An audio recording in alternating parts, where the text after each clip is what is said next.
Fragilidad e insuficiencia cardíaca. En esta presentación vamos a abordar los tópicos más importantes, generalidades sobre fragilidad para entender qué es este concepto, que básicamente es el gran pilar o el mega síndrome geriátrico o la gran fundamentación de las intervenciones basadas en la valoración geriátrica integral y los desarrollos de investigación en geriatría. Cuando hablamos de este megasíndrome, nosotros tenemos que entender que es muy probable que el paciente adulto tenga similitudes bastante cercanas a un paciente que es añoso, pero que este no es frágil.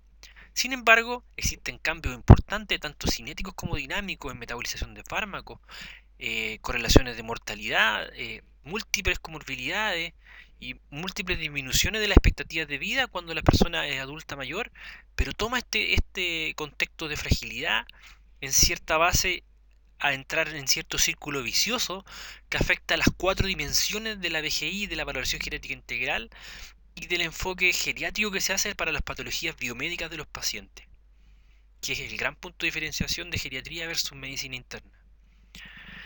En general tenemos los problemas de salud biomédico, que podría ser un iniciante de este círculo o podría ser una consecuencia de otro pilar de inicio de este ciclo de la fragilidad,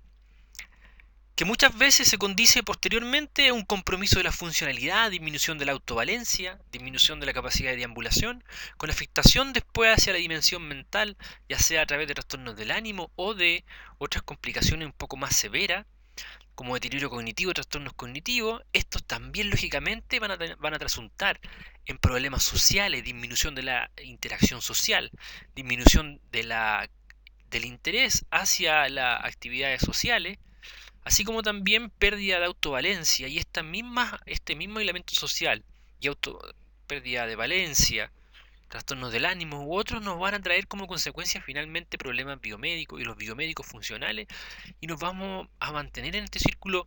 vicioso de la geriatría, que básicamente nos responde el por qué es tan poco costo efectivo hacer intervenciones biomédicas en pacientes añosos geriátricos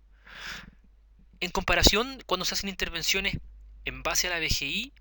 interviniendo tanto en el ámbito social, con valoraciones mental y funcionales, con rehabilitación intensiva, manejo cognitivo y intervenciones sociales en conjunto con la resolución de patologías biomédicas, que es el verdadero plus de la intervención y que básicamente también es costo efectivo, demostrado en múltiples artículos que fundamentan el ejercicio de la área de la geriatría. Cuando pensamos en modelos de fragilidad, tenemos diferentes conceptos. Por ejemplo, existen fragilidades definidas, que el modelo de Bluckenbruch, definido como esta fragilidad social, que es la incapacidad del individuo de seguir viviendo en comunidad, cuando ya las afectaciones son más bien importantes. Existen otros modelos que nos hablan de una pérdida de la reserva funcional fisiológica y capacidad adaptativa del paciente geriátrico. Y este en realidad es nuestro modelo más interesante, más importante, que nos va a explicar por qué los medicamentos hacen efectos distintos en los pacientes geriátricos frágiles, porque habla que hay una pérdida de la capacidad homeostática. Entonces, Pugna nos da él entrega este concepto que en realidad es como darle el palo al gato, porque es el concepto que nos va a explicar por qué existe esta incapacidad adaptativa, fisiológica, o esta disminución de la homeostasis, y con la presentación del concepto que se llamaría homeostenosis. Esto, por ejemplo, nos explica el por qué una diarrea en un adulto versus un adulto mayor frágil. El adulto es muy probable que la recupere solo. Sin embargo, en un adulto mayor frágil vamos a encontrar que la diarrea va a tener una consecuente alteración electrolítica y deshidratación. Él tiene una funcionalidad renal disminuida asociada con la edad, lo que va a causar una acidosis metabólica, una lesión renal aguda prerrenal, una incapacidad de regulación electrolítica de estas alteraciones que se producieron producto de la diarrea. Esto puede tener impacto cardiológico en un corazón que está disfuncional también con las comorbilidades. Va a también tener incapacidad de regular vía respiratoria, la regulación ácido-base, y va a tener también más propensión a patología o desarrollo de problema a nivel central asociado a deshidratación, más probabilidad de confusión. Entonces, ¿cómo partimos desde diarrea y terminamos en un paciente adulto con una diarrea que básicamente se puede tratar incluso con fármacos como una atropina, sulfato, vía oral y es probable que no le cause daño, sino que le haga bien. En cambio, en el paciente geriátrico vamos a tener el paciente con compromiso del estado general, con alteraciones confusionales agudas, con alteraciones de órganos, con desequilibrio ácido-base, con respuesta ventilatoria adaptativa que también es insuficiente y con alteraciones a lo mejor en el electrocardiograma a partir de una diarrea que no logra superar. Y por otra parte, cuando se va a tratar con los medicamentos que podíamos tratar a un adulto, este va a tener más propensión a desarrollar agitación nocturna, con confusión, desorientación y agresividad, básicamente porque él tiene una disminución de la capacidad homeostásica y eso nos explica por qué es tan complejo tratar a estos pacientes adultos mayores. Y este es un modelo de fragilidad que también nos va a llevar después a una fragilidad social o la fragilidad social a una fragilidad biomédica o una fragilidad fisiológica. Entre todos los modelos, el más aceptado en realidad es el modelo de Linda Fried. Cuando hablamos de fragilidad, básicamente sabemos que hay diferentes componentes patológicos, genéticos, adaptativos, fisiopatológicos, ambientales, de hábitos, de actividades que nos favorecen la fragilidad.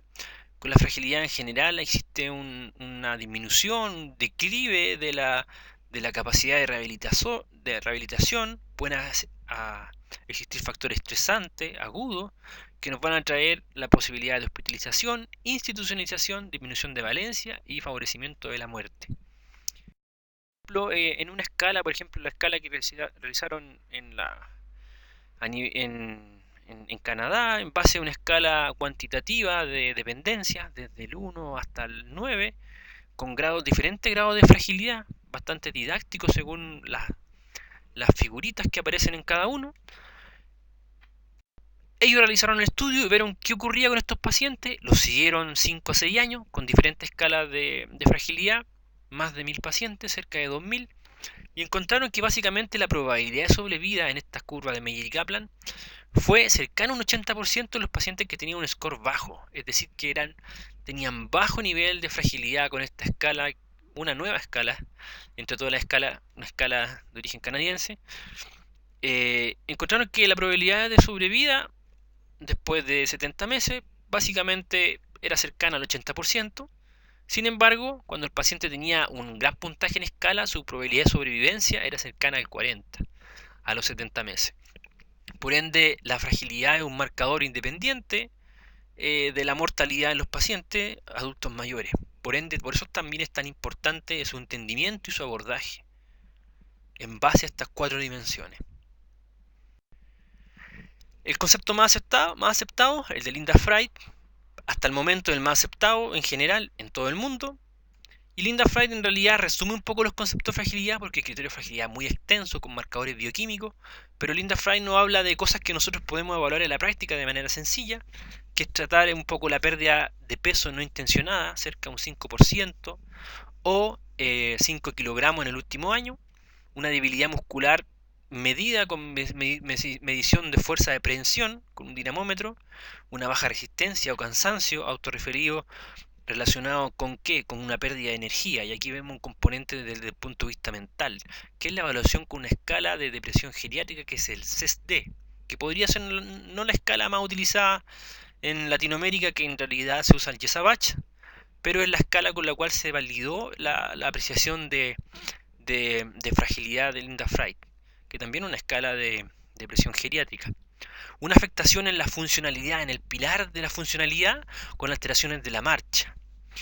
Medido con distintas evaluaciones, después aparecen adaptaciones donde pueden ver test como el Lap and Go u otros, pero también hay un componente estándar de afectación a la dimensión de la funcionalidad.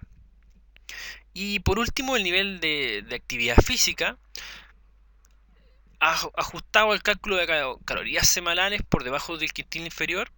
ajustado también por género, donde se piensa que 3 o más de estos factores van a ser criterios de que el paciente es frágil. Si tiene 2,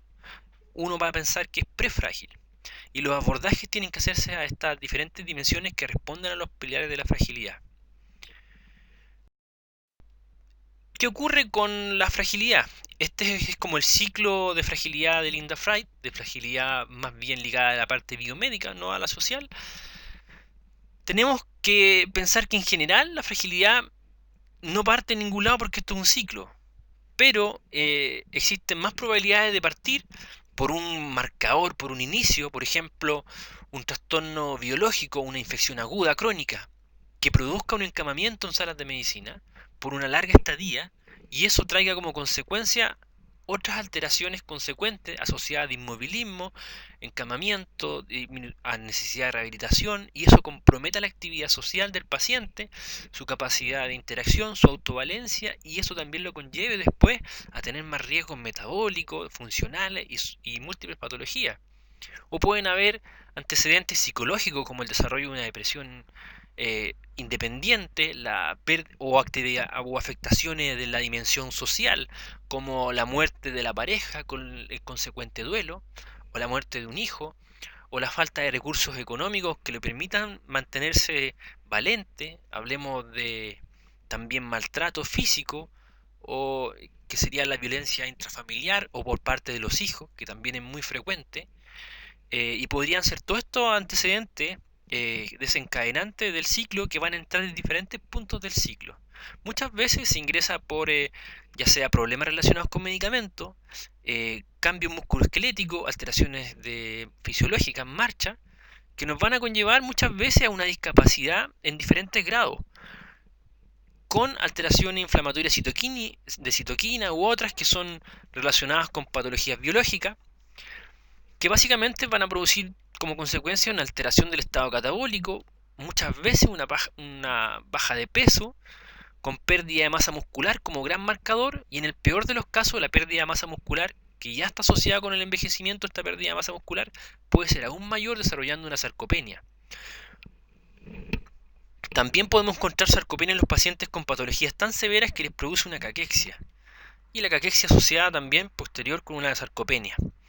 Con esta sarcopenia tenemos alteraciones desde la sensibilidad a insulina, como también mayor probabilidad de tener enfermedades cardiopulmonares, alteración de la ventilación, disminución de la fuerza, alteraciones de la capacidad del balance, de perder incluso la probabilidad de obtener el bípedo, de ponerse de pie, con los consecuentes riesgos de caída, que en geriatría las caídas son muy severas, porque cuando un paciente de 80 años cae una vez y se fractura, y sobrevive después de la cirugía de fractura de cadera, tiene 30% de probabilidades de morir. De todas formas, en ese primer año. Y al segundo año, después de la recuperación, otros 30%. Y al tercero, otros 30%. ¿Qué significa eso? El paciente con sarcopenia, que tiene disminución de la fuerza, alteraciones del balance, y sufre una caída con fractura, al tercer año, si es octogenario o tiene más de 85 años, la probabilidad de que esté vivo al tercer año es cerca del 10%, siempre y cuando haya salido primero que todo bien de la intervención quirúrgica. Por ende, esto que parece tan sencillo en un niño o en un adulto, una caída, donde las personas se levantan, en pacientes geriátricos es muy grave, porque afecta la probabilidad de sobrevida. Otras alteraciones que nosotros observamos, básicamente son alteraciones a lo mejor no de caída, injuria y inmovilismo o de inmovilismo severo, sino que una alteraciones de marcha. Y ahí está la valoración de Frey de marcha en fragilidad, con alteraciones de la velocidad en caminar, y eso también se condice, es como un marcador, más que ese sea el problema, es como un marcador, porque nos conlleva a pensar de que el paciente va a tener una dependencia física. Ya no va a ser autovalente y no va a ser independiente en sus actividades básicas de la vida diaria ni actividades instrumentales. Y eso podría conllevar un trastorno que afecta a la dimensión mental. También esta disminución de actividad favorece la progresión de una demencia, la aparición de una demencia, el desarrollo de un trastorno del ánimo, la necesidad de iniciar medicamentos, con inicio de problemas relacionados con medicamentos, con mayor probabilidad de tener cascada la prescripción, con mayor probabilidad de tener desajuste farmacológico asociado a un mal ajuste posológico en pacientes que han disminuido su masa muscular, con errores de estimación de tasa de filtración glomerular, con alteraciones del volumen de distribución, también con alteraciones de las vías metabólicas cinéticas fase 1, con alteraciones a nivel central de alteraciones de penetración del fármaco sobre la barrera hematoencefálica, con mayores efectos centrales, disminución de neuronas colinérgicas, por ahí por ese lado va el deterioro cognitivo asociado a una demencia, incluso eventos de de agitación aguda, de deterioro cognitivo, pérdida de valencia y también intervenciones en otras partes del ciclo, alteraciones del apetito, consecuente disminución de ingesta alimenticia y también perpetuación de la sarcopenia en el paciente. Estas alteraciones básicamente nos van a traer también una disminución del índice metabólico en reposo, con alteraciones en el gasto energético, y nos conlleva muchas veces alteraciones del apetito, anorexia, una pérdida de peso involuntaria, nos afecta la capacidad de la ingesta calórica, también nos afecta la energía, y tenemos al paciente muchas veces con alteraciones nutricionales severas, lo que también se interrelaciona con más hospitalizaciones, más dependencia, hospitalizaciones más largas, más probabilidad de tener problemas intrahospitalarios, más problemas de tener reingreso, más probabilidad de tener desarrollo de afectaciones a nivel de la dimensión mental, y estas consecuentemente, lógicamente, mayor probabilidad de continuar esta pérdida de peso, continuar masa muscular, disminución de funcionalidad, aumento de las comorbilidades, aumento de la polifarmacia, aumento de la medicación, aumento de la escala de prescripción, y es básicamente lo que nos dice que el paciente frágil es un paciente, o sea, el término que nos explica por qué el término frágil es un término tan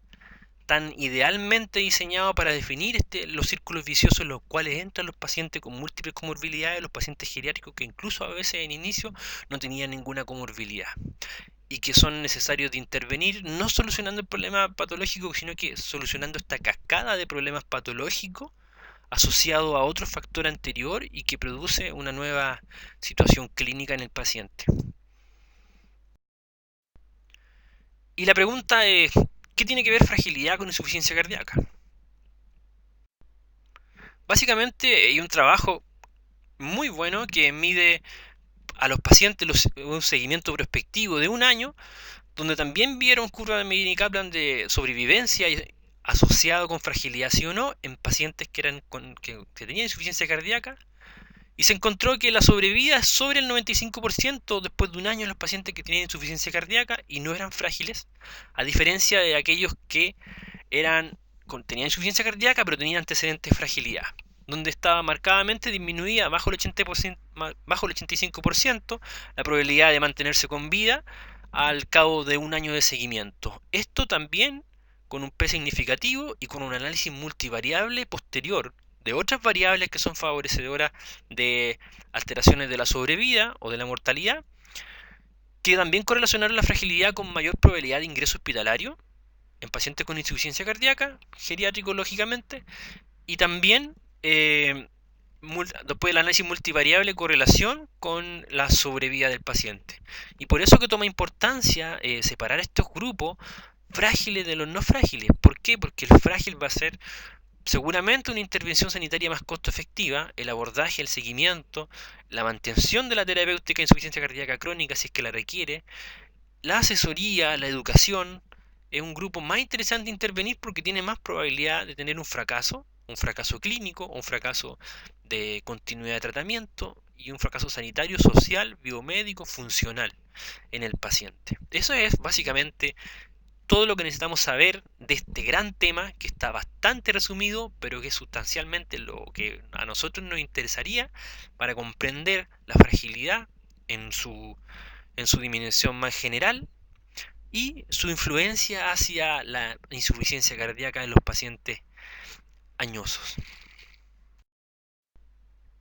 Con eso terminamos nuestra cuarta diapositiva correspondiente a la quinta clase de la programación. Esta clase es más breve, más concisa, porque nos vamos hacia lo que realmente es más relevante y lo que necesitamos entender de este megasíndrome geriátrico. Muchísimas gracias.